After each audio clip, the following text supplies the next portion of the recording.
तुम कानून बना लो, नहीं मानेंगे उसको, हम अपने तरीके से जिंदगी गुजारेंगे हमारी माँ और बहनों के साथ।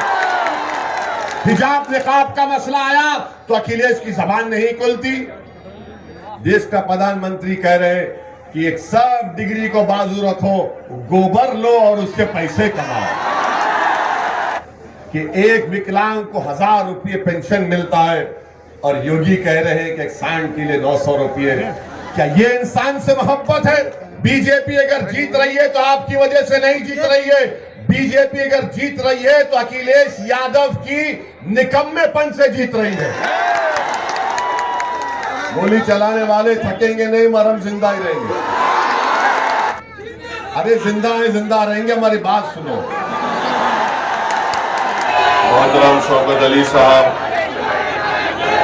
सदर उत्तर प्रदेश मजलिस इत्तेहाद मुस्लिमीन, जनाब मोहम्मद इस्लाम साहब, प्रत्याशी मजलिस इत्तेहाद मुस्लिमीन, जिनका निशान पतंग का निशान है, और मंच पर बैठे हुए जन अधिकार पार्टी के तमाम जिम्मेदारान, मेरी इज्जतदार माँ और बहनों, बुजुर्गों, गयूर नौजवान साथियों, आप तमाम का बेहद शुक्रिया कि आपने अपना कीमती वक्त निकालकर आज की इस मीटिंग में शिरकत की।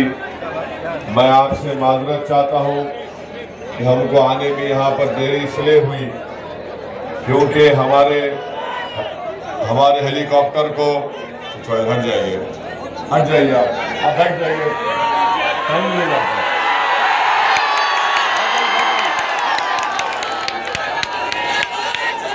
क्योंकि हमारे हेलीकॉप्टर को उड़ने की इजाज़त नहीं दी गई। बहुत देर के बाद हमको इजाज़त मिली, मगर खैर अल्हम्दुलिल्लाह हम आपके दरमियान में आ गए। आपको सिर्फ यही बताने को आए हैं कि 3 मार्च के दिन आप तमाम लोग सुबह अपने घर से निकलकर मतदान करिए, अपने वोट का इस्तेमाल करिए और भागीदारी परिवर्तन मोर्चा, जिसमें मजलिस, जन अधिकार पार्टी और दीगर 4 पार्टियां हैं, उनको आप मजबूत करिए। असदुद्दीन ओवैसी हिस्सेदारी की लड़ाई आपके लिए लड़ रहा है। मैं आपको बताना चाह रहा हूं कि भारत की राजनीति में हो या उत्तर प्रदेश की राजनीति हो, हमको अपना हिस्सा लेना है, हमको अपना जायज़ मुकाम को हासिल करना है। और हम नाइंसाफी के साथ हम और आप और सब गरीब जनता जो मजलूम और पिछड़े समाज से है, अल्पसंख्यक समाज से है, हम खामोश नहीं बैठ सकते। जब तक आप वोट नहीं लेंगे, आपसे इंसाफ नहीं होगा। मेरे अजीज दोस्तों और बुजुर्गों, मैं आपको बताना ज़रूरी समझता हूं क्योंकि ये गोरखपुर की सरजमीन है और यहाँ पर हमको आने का मौका मिला। और हमारे जो प्रत्याशी है मोहम्मद इस्लाम साहब का निशान पतंग का है। यहाँ के जो मुख्यमंत्री है बाबा, जो दिन रात मुख्यमंत्री की जबान से 24 घंटे में शायद कम से कम 100 मरतबा निकलता होगा, मुगल, ईद, मोहर्रम, कब्रस्तान।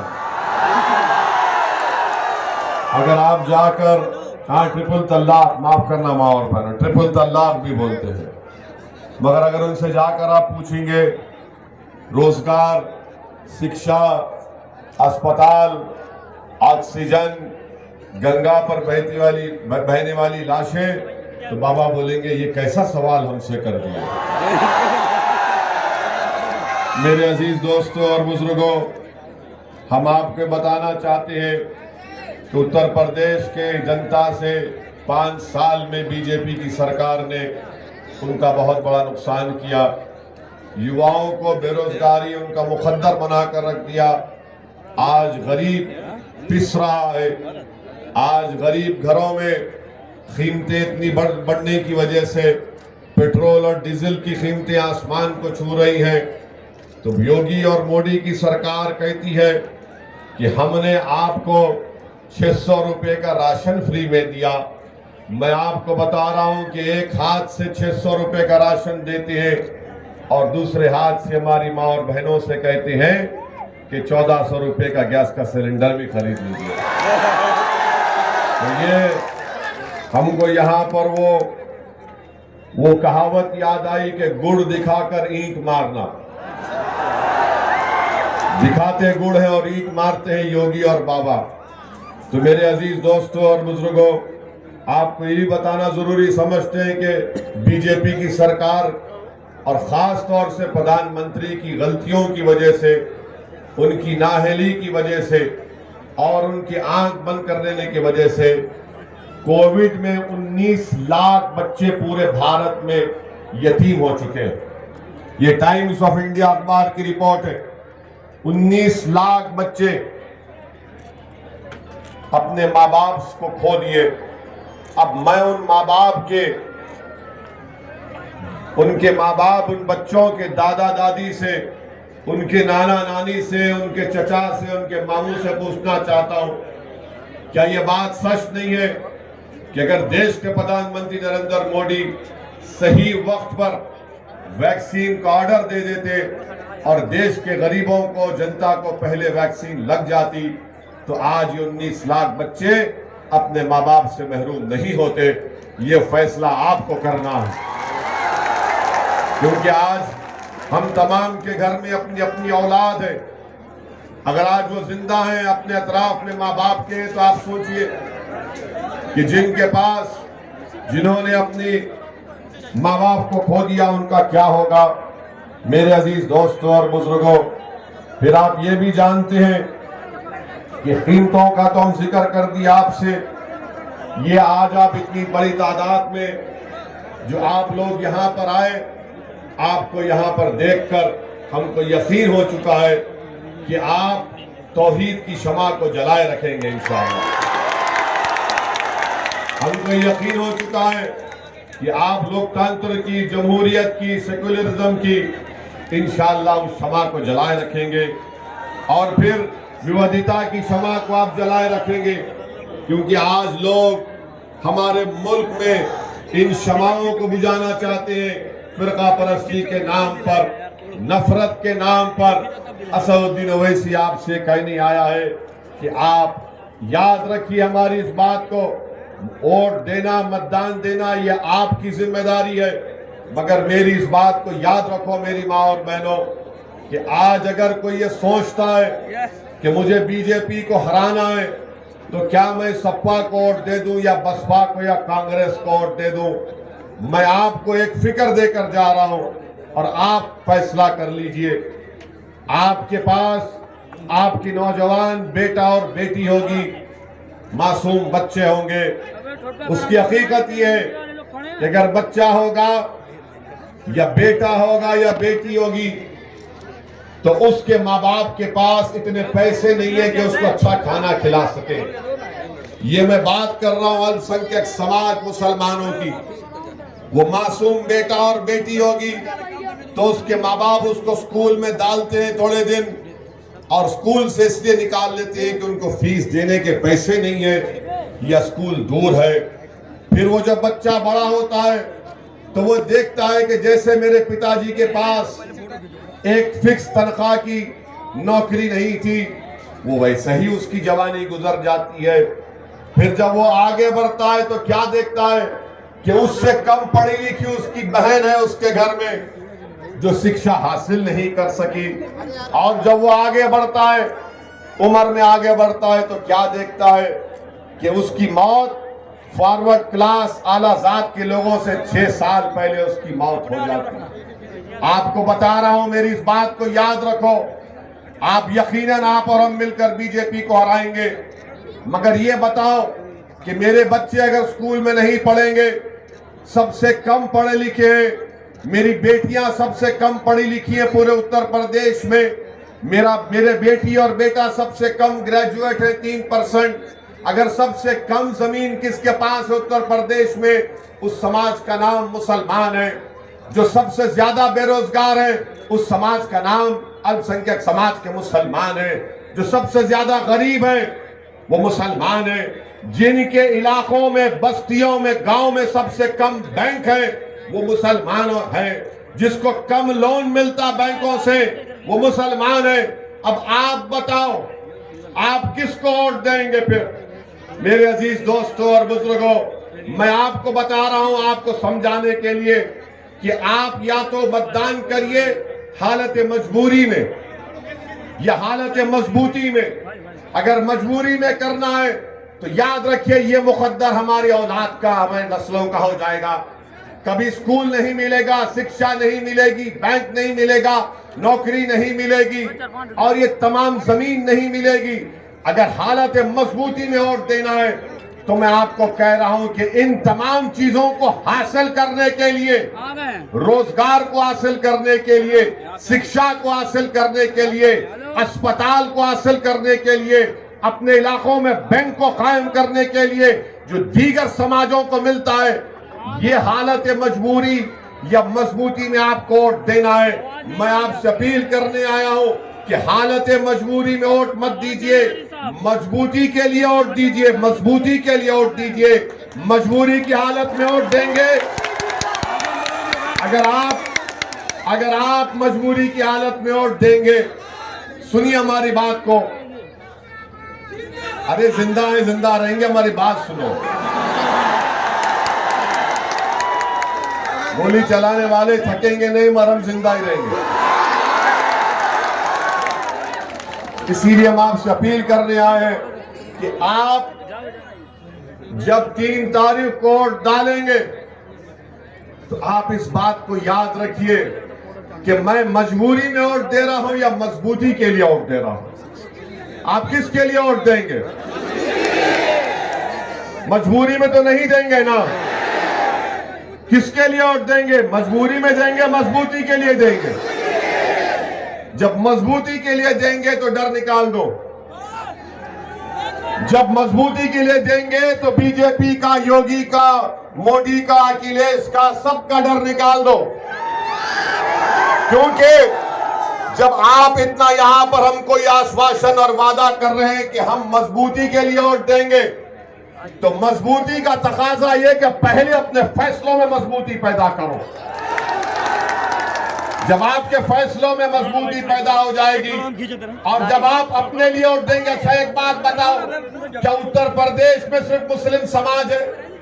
क्या उत्तर प्रदेश में अल्पसंख्यक समाज में छोड़कर क्या पिछड़ा समाज नहीं है, अति पिछड़ा समाज नहीं है, दलित नहीं है? क्या वो आपकी तरह सोचते हैं? वो तो मजबूती के लिए वोट देते हैं और आपको डराया गया बीजेपी का। बीजेपी अगर जीत रही है तो आपकी वजह से नहीं जीत रही है।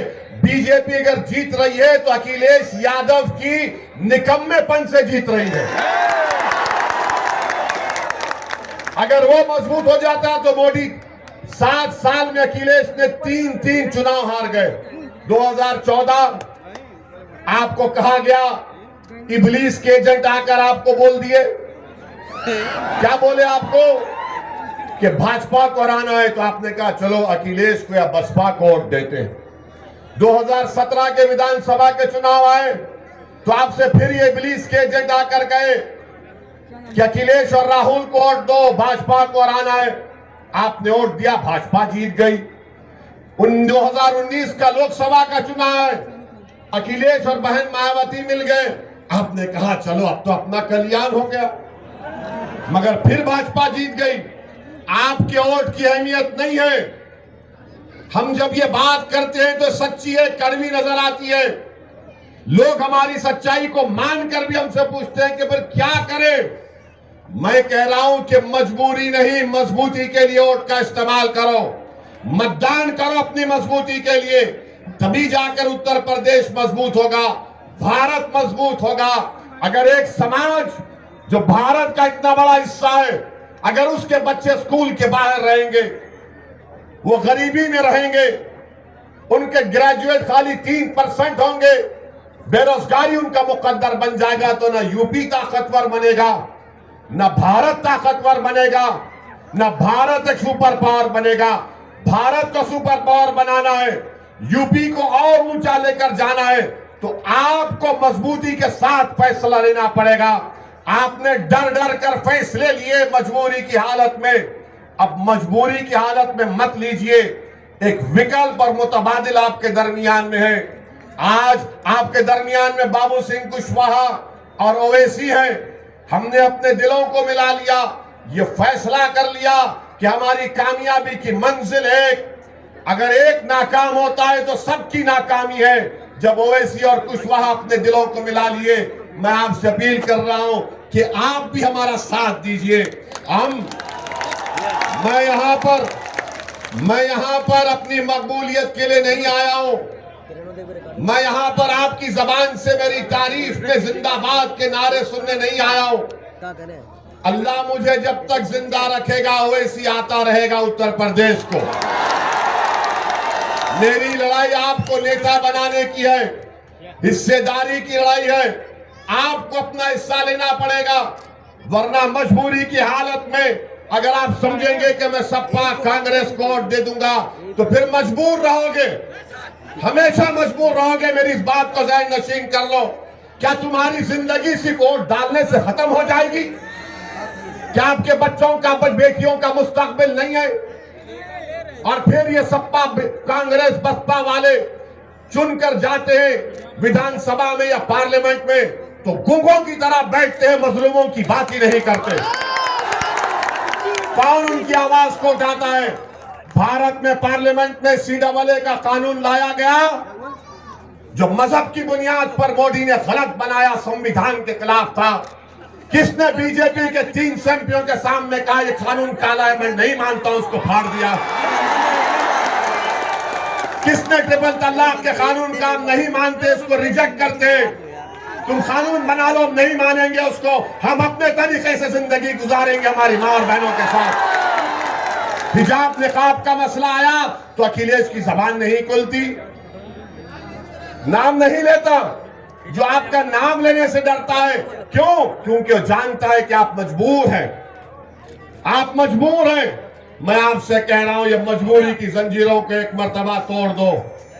हम किसके मोहताज हैं? हम किसके मोहताज हैं बताओ? उंगली उठा के बताओ हम किसके मोहताज हैं। जब उसके मोहताज हैं तो तुम इंसान के मोहताज नहीं हो ना।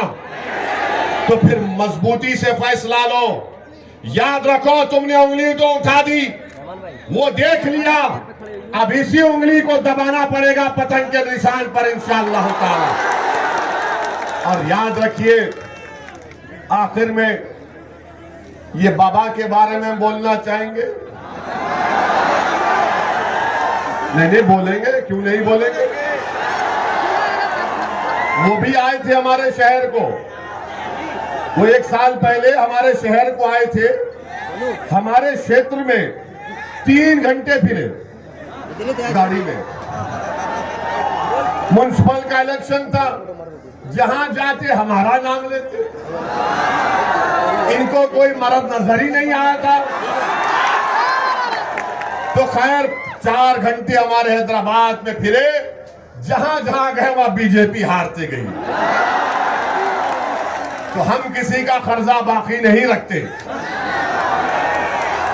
अब आप समझिए एक बात को, क्या आपके पास पूरे उत्तर प्रदेश में सांड का मसला नहीं है? है ना?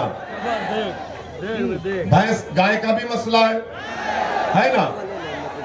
मोदी जी को 5 साल के बाद याद आया। देश के प्रधानमंत्री कह रहे हैं कि 10 मार्च के बाद मैं इसका हल निकालूंगा। देश के प्रधानमंत्री, आपने युवाओं को नौकरी नहीं दी, तो जिसके पास ग्रेजुएट है, डिप्लोमा सर्टिफिकेट है, PhD है, देश का प्रधानमंत्री कह रहे हैं कि एक सब डिग्री को बाजू रखो, गोबर लो और उससे पैसे कमाओ। आप बताइए। तो बाबा बोले कि देश का प्रधानमंत्री नहीं, मेरे उनके लिए बादशाह सलामत है। तो ये वजीर है। तो बाबा ने कहा मैं उससे बढ़ के बोलता हूं। क्या कहा बाबा ने? जिसके पास सांड होगा मैं उसको महाना 900 रुपये दूंगा। अब आप सोचिए कितनी गंदी बात कि एक विकलांग को 1000 रुपये पेंशन मिलता है और योगी कह रहे हैं कि एक सांड के लिए 900 रुपये। क्या ये इंसान से मोहब्बत है? तो आपसे रुखसत होते हैं। 3 मार्च को आप दुआ भी करिए, मेहनत भी करिए और सबको बताइए कि ये हमारी मजबूती की लड़ाई है। पतंग के निशान पर बटन दबाइए। आपका बेहद शुक्रिया। अस्सलाम वालेकुम व रहमतुल्लाहि व बरकातहू।